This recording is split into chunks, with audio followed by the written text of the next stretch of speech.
and welcome to the 8th edition of Goa Arts and Literature Festival 2017. Today we have with us Mr. Philip Browne, an Irish author living in England. I welcome you, sir. Before writing a book, you were in field of teaching for almost 40 years. So how was the experience? Yes, you're right. I did start my teaching career 40 years ago. I began actually in Ireland, and I taught in a secondary school in Ireland where I taught students from 11 up to about 16 or 17.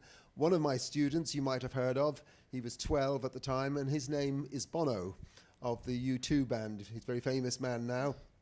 But after I'd finished teaching in Ireland, I moved to England, and I taught in a younger age group for about 15 or 16 years there.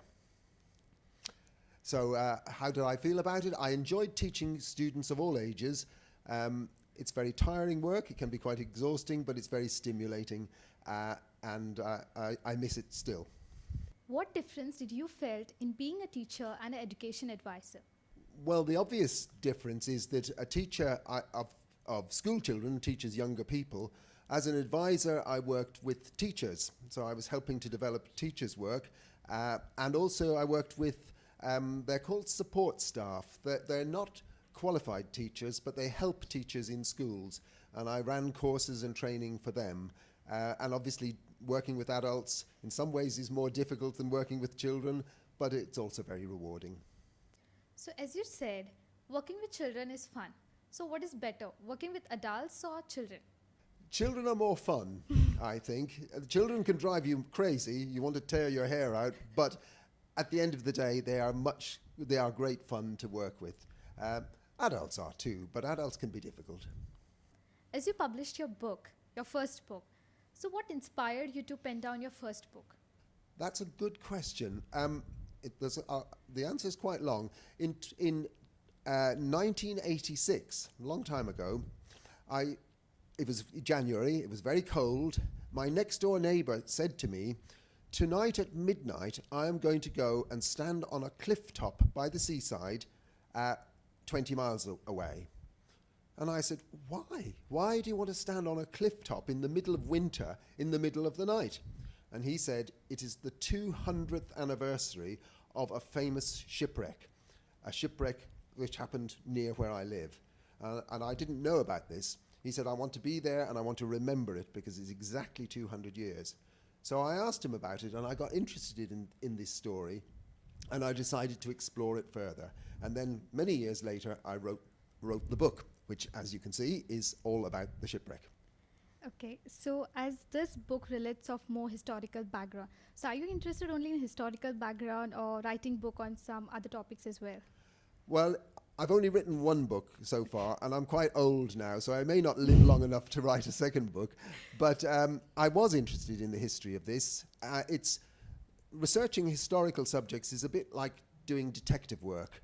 You have to track down the clues, and it's very satisfying when you suddenly discover a fact or something that nobody else has discovered. So just like solving a mystery or a crime, solving this story was very satisfying for me. But yes, I will try and write some fiction one day. Your first book is related more of historical background. So did you find any difficulty in writing historical background?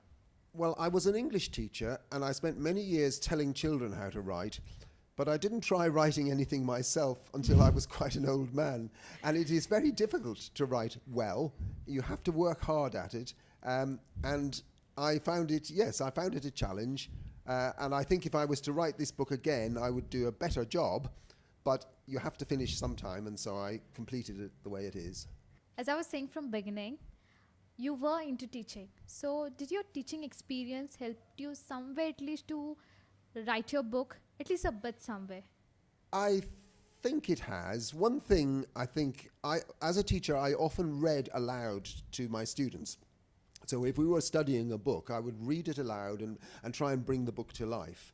And I think when you write, you've got to think about how it will sound when read aloud. It might look good on the page, but if when you read it, it's clumsy and awkward, then you need to work on your writing and make it better. So I think teaching taught me that. Okay. Did you find any recent changes in today's literature so far? Literature's always changing. before I came, I've been to India once before, but only for a short time, and this is my first visit to Goa. Now, before I came on this visit, I had read very few books by Indian authors. Some, but not many.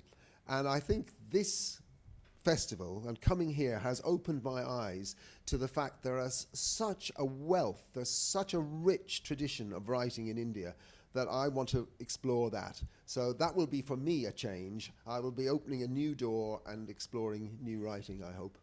Okay. So, sir, as you have attended this 8th edition of Goa Arts and Literature Festival, so how is that Goa literally festivals and festivals in UK or Ireland? So how far are they different? At first, I thought this festival was, I will be honest, I thought it was chaotic. There was no program. I didn't know what was happening when. I thought it won't work. But now I've been here 2 days, and it is a stunning success. You make things work, and what appears on, superficially to be disorganized has turned out to be stimulating, and I'm really pleased I've come. It's been a long journey to come here, and I think it's been worth it. I've enjoyed every minute. As you have attended some of the sessions from yesterday, so you must have got some idea, or you must have understood that what does this Goa Arts and Literature Festival gives opportunity to some of the authors, writers? Well, I don't know what opportunities it'll give to them. It has made me realize two things. One is, of course, there is a huge reading public in India, and my book is only published in the UK. It would be great if I could find an Indian publisher who might publish it as well. The other thing that I've noticed is that the cost of books in India compared to in England is much, much lower. My book costs 1,000 rupees here, which compared to many of the other books I saw, it seems a lot. So I would like to be able to sell my book at a cheaper price so that more people could read it. Really, I'm not interested in the money. I just want people to read the book. So, sir, how did you feel being part of Goa Arts and Literature Festival 2017? I felt very honoured. I felt very pleased. And I'm sorry that the festival is nearly over. I fly back to the UK tomorrow, and I will be very sad to leave. Is there any message that you would like to give to young children or young students? Well, I would say always read. Read lots of different things. Read fiction, read non-fiction. It opens your mind. It gives you a perspective on the world, I think.